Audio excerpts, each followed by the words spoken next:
Hello बच्चों, the question is, in higher vertebrates, the immune system can be distinguished between the self and non-self.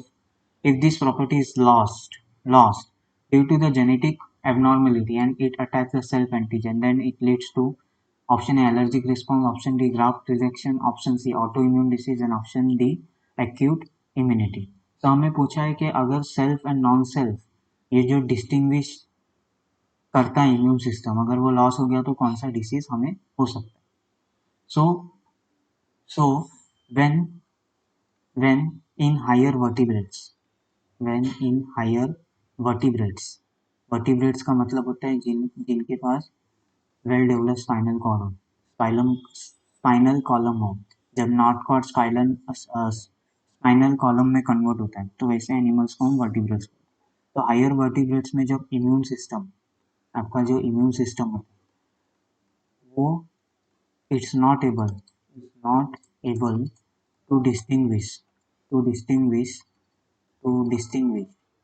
between distinguish between the self and non-self antigen, between the self and non-self antigen.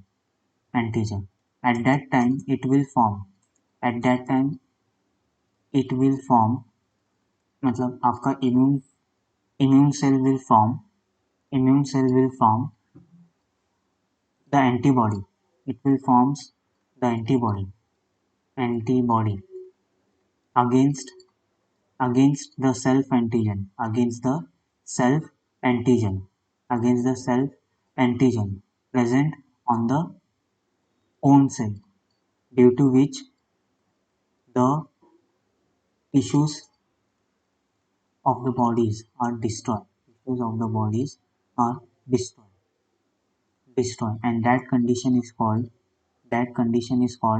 your autoimmune disease. इसी को हम क्या बोलते हैं, auto immune disease बोलते हैं. क्या बोलते हैं, ऑटो इम्यून डिसीज. एग्जाम्पल अगर दो तो एग्जाम्पल है आपका रिमेटॉइड अर्थराइटिस, जिसमें क्या होता है एंटीबॉडीज फॉर्म होता है अगेंस्ट द हाइलिन कार्टिलेज. तो हाइलिन कार्टिलेज को वो डिस्ट्रॉय करता है, इन्फ्लामेशन होता है जॉइंट्स के अंदर और उसी को हम ऑटो इम्यून डिसीज बोलते हैं. देन दूसरा एग्जाम्पल देता हूँ मैनिस्थेनिया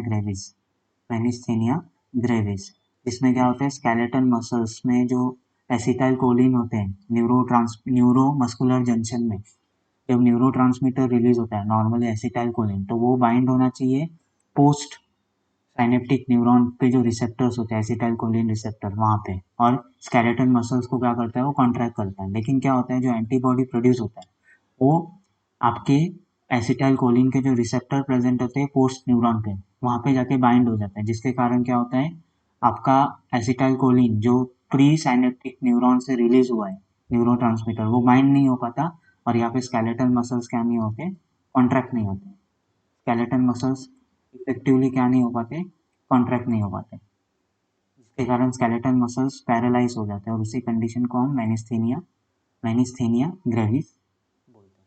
ठीक है, तो ये कुछ ऐसे डिसीज है जो एंटीबॉडीज जब प्रोड्यूस होता है और वो सेल्फ टिश्यूज को ही डिस्ट्रॉय करते हैं, उसी कंडीशन को हम ऑटो इम्यून डिसीज बोलते हैं. तो ऑप्शन सी आपका क्या है यहाँ पे राइट आंसर.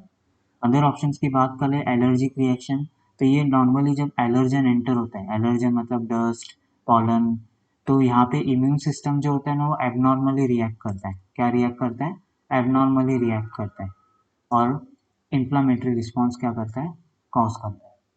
तो इसी को हम एलर्जिक रिएक्शन बोलते हैं या एलर्जिक रिस्पॉन्स बोलते हैं. तो ये नॉर्मली एलर्जन जब एंटर होता है तब होता है, इसमें immune system self and non self ऐसा कुछ होता ही नहीं, तो ये नहीं हो सकता. ग्राफ्ट रिजेक्शन की बात करें, ग्राफ्ट रिजेक्शन कब होता है, जब नॉर्मली कोई ऑर्गन ट्रांसप्लांट हुआ है तो इम्यून सिस्टम क्या होता है अगर वहाँ पे एक्टिव है, इम्यून सिस्टम अगर एक्टिव है रेसिपिएंट के अंदर रेसिपिएंट के अंदर, तो वो क्या करेगा, सेल मीडिएटेड इम्यूनिटी क्या करेगा, प्रोड्यूस करेगा और ग्राफ्ट को क्या करेगा, रिजेक्ट करेगा. तो इसमें इम्यून सिस्टम को हमें सप्रेस करना होता है आपके जो रेसिपिएंट बॉडी है उसके अंदर, ताकि अच्छे से वो ग्राफ्ट को क्या करे, सक्सेसफुली कंडक्ट करे. ठीक है, तो ये नहीं हो सकता. इसके लिए हम इम्यूनो डिप्रेसेंट ड्रग का यूज किया जाता है. देन एक्टिव इम्यूनिटी में क्या होता है, एक्टिव इम्यूनिटी की अगर बात करूँ मैं ऑप्शन डी, तो यहाँ पे होस्ट बॉडी को क्या करते हैं, डेड ऑर्गेनिज्म के साथ एक्सपोज, डेड पैथोजेंस के साथ क्या करते हैं, डेड डेड पैथोजेंस के साथ क्या करते हैं, उसे एक्सपोज, ताकि वो क्या प्रोड्यूस कर सके, एंटीबॉडी। ठीक है, तो ये नहीं हो सकता। इसका एग्जांपल अगर दूँ मैं इन शॉर्ट, तो वैक्सीन, वैक्सीन वैक्सीन देते हैं जिसमें डेड ऑर्गेनिज्म या कोई सब यूनिट होता है उस पैथोजन का, ताकि वो अंदर बॉडी में जाए और एंटीबॉडी प्रोड्यूस कर सके, तो इसे हम एक्टिव इम्यूनिटी बोलते हैं।